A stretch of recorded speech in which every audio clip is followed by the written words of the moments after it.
Today I'm going to take you through my process and show you how I edit a fashion video. And in this case a fashion spec commercial we made for Uniqlo. I am going to show you every step of the post process. From trimming clips, organization, to sound design. I've been video editing now for over 8 years. From commercials, documentaries, television programs to socials. It's been a grind. But thankfully I learned a lot of tips and tricks from professional editors along the way. So today I'm breaking down my post-production process, step by step. In this Uniqlo commercial, the concept is about a girl who picks up her old Discman. She gets so into the music that she starts dancing and slowly starts daydreaming. Every different location you see her in represents her imagination running wild as she dreams to the beat. Step 1. Backup. Before I start my project, I back up my footage on a lazy 10TB hard drive. And then I always use a Samsung SSD to work from. So the first thing I always do is organize all my assets but also my footage into bins. This is the folder structure I always use. I also use the same structure in my Finder. First you have the sequences and I divide this into 2 folders, and then we have 2 folders, the all footage selects folder and the edit. But I will explain this in a bit. Then we have the footage, audio, music, sound effects, voiceover, all your graphics and designs, then the grading folder, and then the other folder. I also save these bins in my project and my Finder so that I don't have to remake them every time I start a new project. So this is a workflow that I learned a few years ago when I started to edit on bigger projects where I had to edit with multiple editors. The best way to make a new timeline, a new sequence, is grab the footage that you want to use and then drag it onto here. And then the sequence settings, such as the size but also the frames, will be the same as the footage. So what I did is drag all the footage in the all footage timeline, and then the best workflow to go through all your footage is as following. Go to the footage, and for example when I like a part, I cut it and then I drag it up. And this is what I always do with all the footage. First of all, it's nice to go through all the footage so you have an idea of the footage that you are working with. But it's also nice to select those parts in the all footage timeline so that all the editors, but also yourself, can always go back to the all footage timeline when you are missing something. And a tip to do this faster is shortcuts. When I press S, it cuts the video but also the audio. And when I press 4, in my case, it goes up and 5 is down. If you go to keyboard settings, Premiere Pro, and then keyboard shortcuts. If you type in add edit to all tracks, and then you can drag it on top of any key that you want to use for that shortcut. If you type in notch and then go on the timeline panel, you have notch clip selection up and then drag this one on top of a key.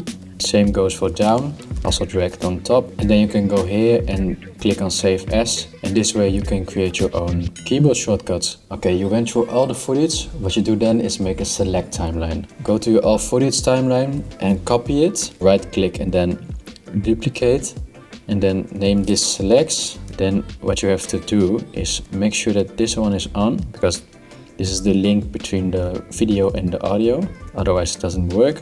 And you select the first layer, that's the layer that you did not select in the all footage timeline. And then right click, ripple delete, and then you end up with all the parts that you just selected in the all footage timeline. Instead of ripple delete, you can also close gap. Let me show you that. Select the first layer again, delete, and then you have all these gaps. And you can do it by hand, but that's gonna take a lot of time. So what you can do is go over here, sequence, close gap, and now you have all the selected footage. Then I have an extra trip which comes in really handy. I really like this shot, but it's not really perfect, so I'm looking for another moment, but it's not in my select timeline.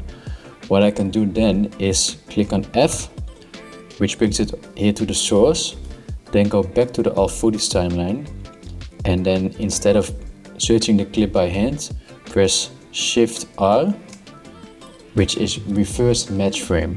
With Shift R, it's gonna find this source in the timeline you have open at that moment. And so this technique really saved me hours when doing like bigger projects, especially when you are working with other editors on a big project and you come in later and you're looking for another moment, then you just use this. Step 4, it's time to start editing. For me, it really helps to start with a reference track. It doesn't really matter that you don't end up using it, but it can really help you to start your creative flow. So this is the first version I made.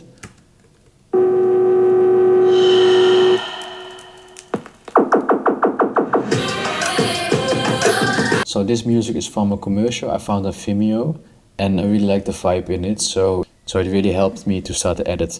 I also found a few other songs.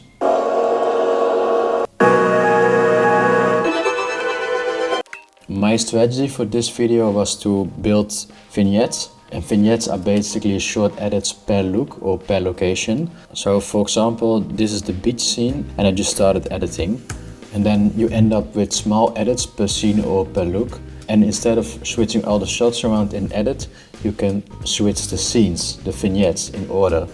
And this way I found the perfect combination of all the looks in the video.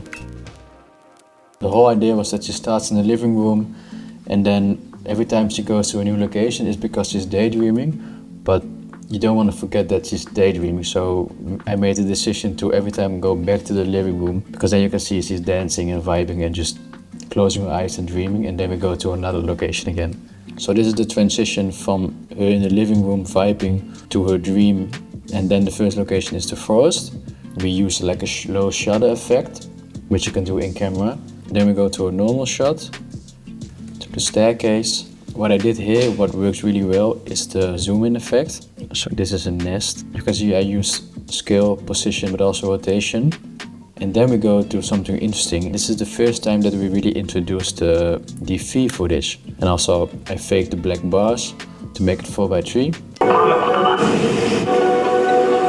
What really helped me here is just trying out different orders with the vignettes, and then I ended up with like a 1 minute video with not the right music. It was too long, but after that it was time to find the right music. Then I start tweaking the final edit. I really hope that you've learned something from my editing process of this Uniqlo commercial. In the next video, I'm not just gonna show you how I made the song in Ableton, but also tell you more about what I normally do when I need to find the right song and the best approach to do your sound design. And then in the final video, I'm gonna show you my color grading process.